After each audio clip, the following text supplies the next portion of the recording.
Welcome back to another reaction video, and today we'll be reviewing episodes 6 and 7 of season 1 of The Chosen. So these are, especially episode 6, much shorter episodes. So just a little bit to get into, especially here with episode 7. Episode 6 opens up with the cleansing.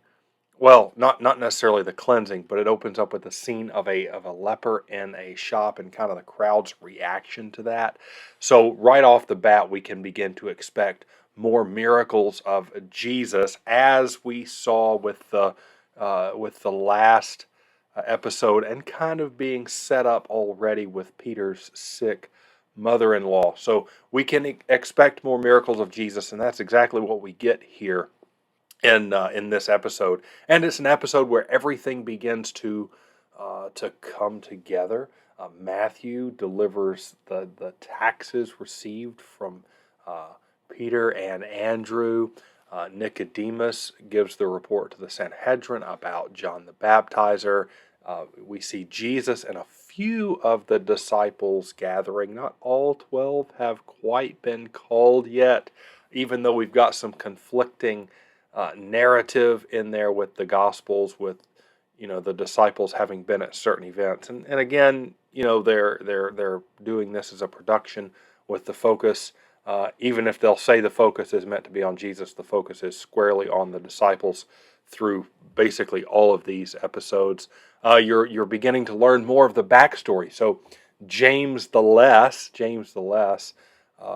who Jesus calls Little James, we learn was, of course, extra biblically. This is not scriptural, but he was set to join the temple choir when Jesus called him to follow, and one of the other disciples, I don't remember, maybe it was Peter, doesn't believe him at all, so he begins to sing, and this is one of the things that I appreciate is when they're singing, they're not just making stuff up like so many contemporary Christian artists tend to do today. They have them singing the Psalms, and they have him singing the 63rd Psalm, which is a really, really good one, and it's one that has begun to resonate with me more because as we gather for prayer each and every morning here at the church, we will quote a portion of Psalm 63, right? Because your steadfast love is better than life, my lips will praise you, and then you have been my help, and in the shadow of your wings I will sing for joy. So it's a beautiful, beautiful psalm there that begins to be sung. So Jesus and the disciples are on their journey, so that they're moving. Things are taking place with them, and actually with them for once. And they stop for a conversation, and everybody starts to really freak out because a leper is coming up, and the disciples react accordingly. They even begin to draw their swords and tell the man to stay away.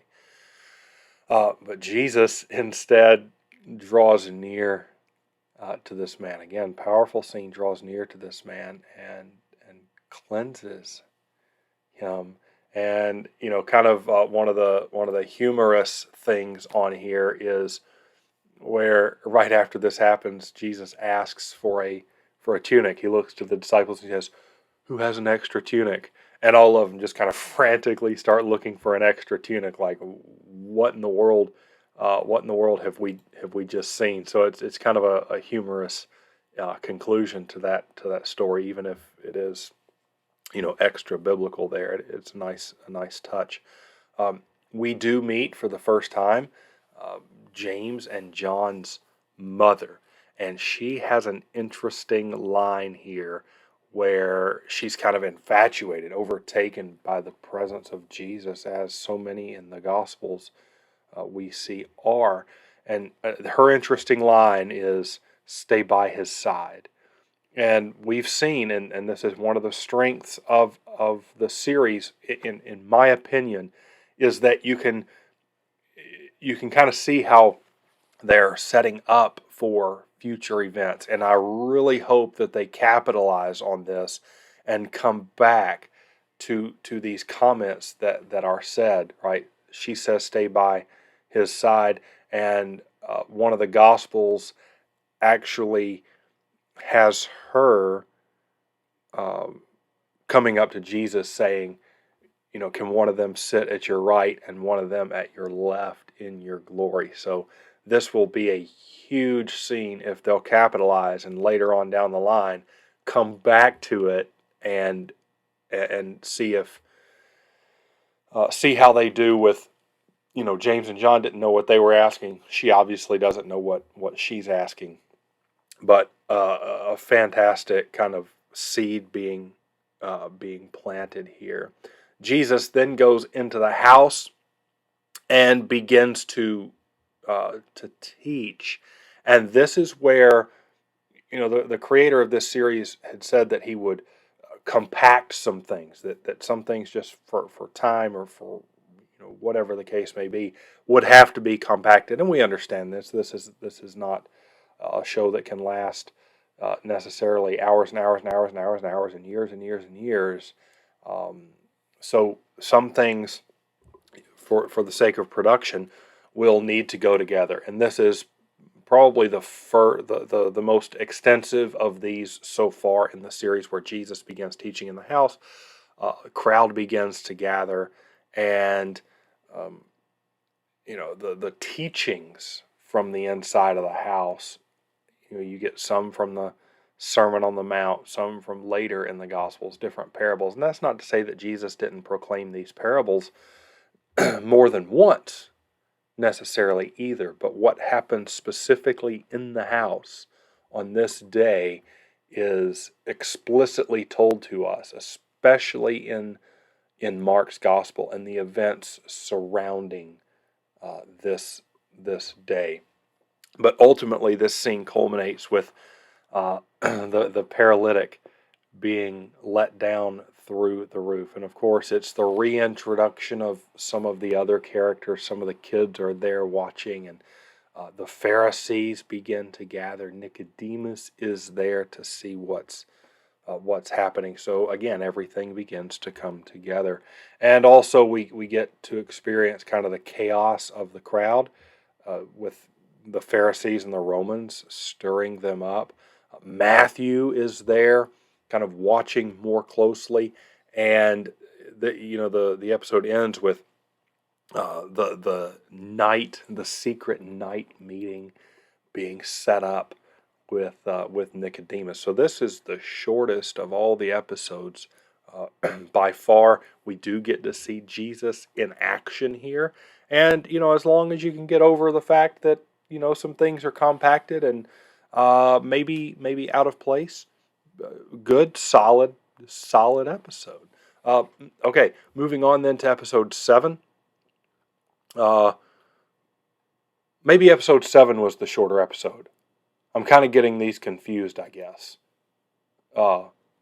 Maybe it was episode 7 that was only like 25 or 30 minutes. But either way, it begins with a very flashback scene to Numbers chapter 21 with the bronze serpent being raised on a pole. So episode 6 ended with the kind of foreshadowing of this meeting with Nicodemus, and this episode begins with the allusion there to between Numbers 21 and John chapter 3. As the serpent was lifted up on the pole, so must the Son of Man be lifted up. So again, an episode where we see Matthew's conflict really growing, Nicodemus's conflict really growing. What's going on? Has everything I've thought all along been wrong? Matthew goes home. We see him being rejected by his mother. We see her struggle with wanting to accept her son because he is her son, but not quite knowing if she can do that, especially if Matthew's father were to come home, because he's a tax collector. He's a traitor to his people. So then Jesus meets Nicodemus. The exchange for John chapter 3 happens. Again, with the additional, there's a lot of additional stuff here. And For as much as I can compliment episode 6, this is where things begin to fall apart for me with episode 7 and the theology that's introduced. Most first and foremost, because it's the character of Jesus who is teaching these things, and the character of Jesus is introducing some things that are not. It's a slippery slope theologically.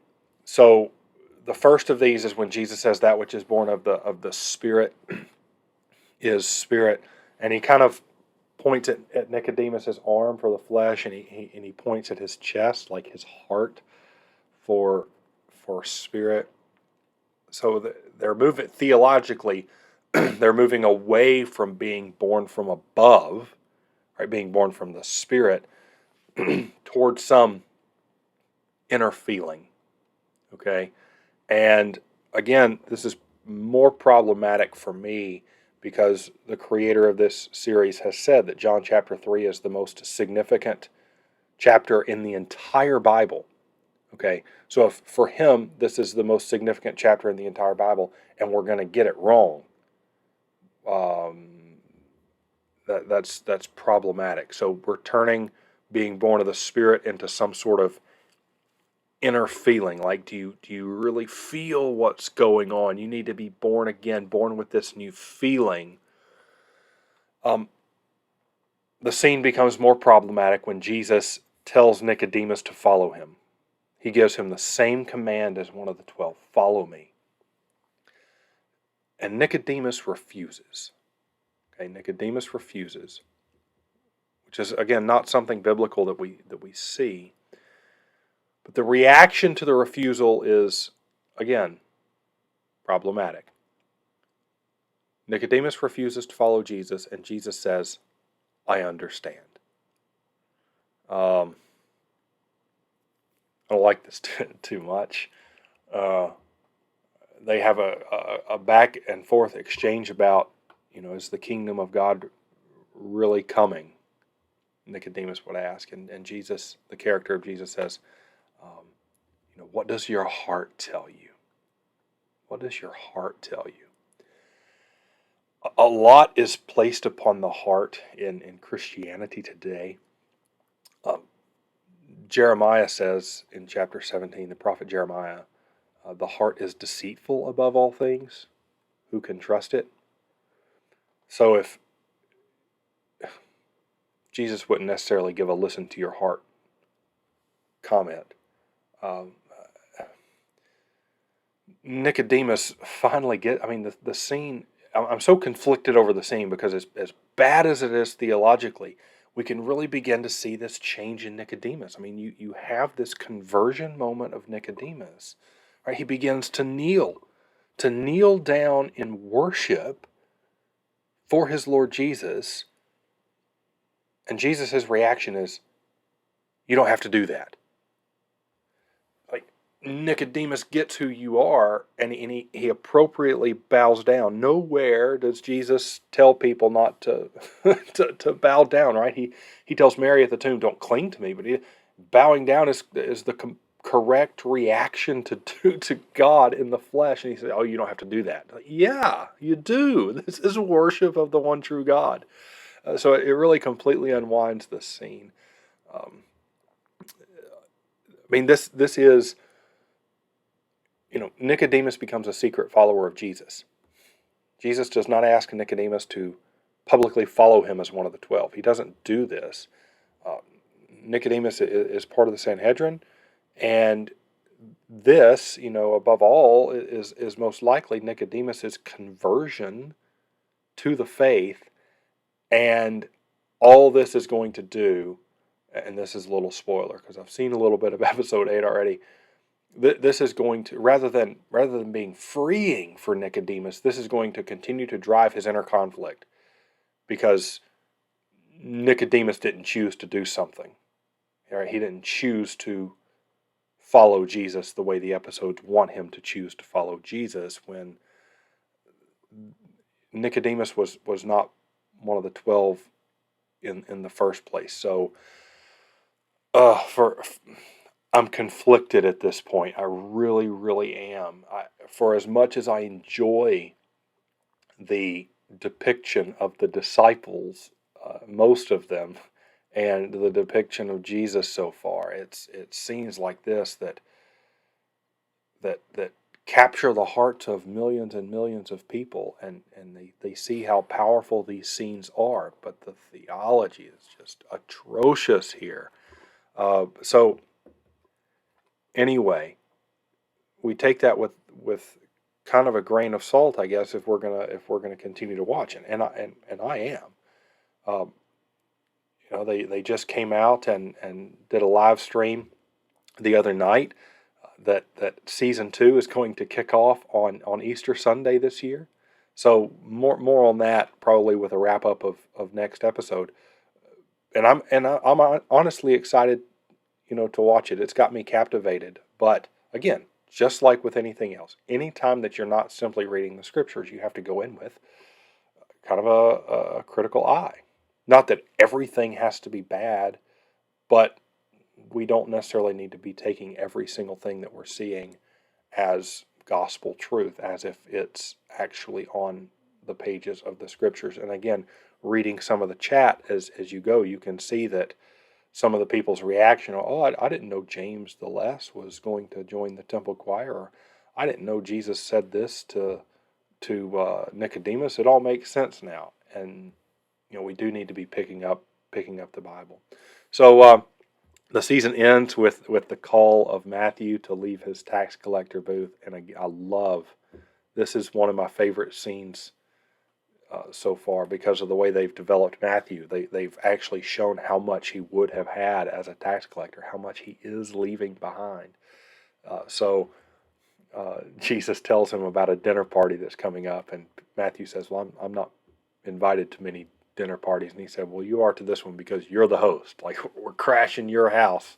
So that's where things end with this episode, and we'll wrap up, right? Episode 8, the final episode of the first season. We'll look at that next time. We'll kind of wrap up this first season a little bit, very briefly, and look forward to what's coming with season 2 and reactions to that, because they'll be quick. And I want to do something else for Holy Week. So stay tuned next episode to see what I want to look at specifically for Holy Week. Y'all have a great day. Stay safe, and we'll see you soon.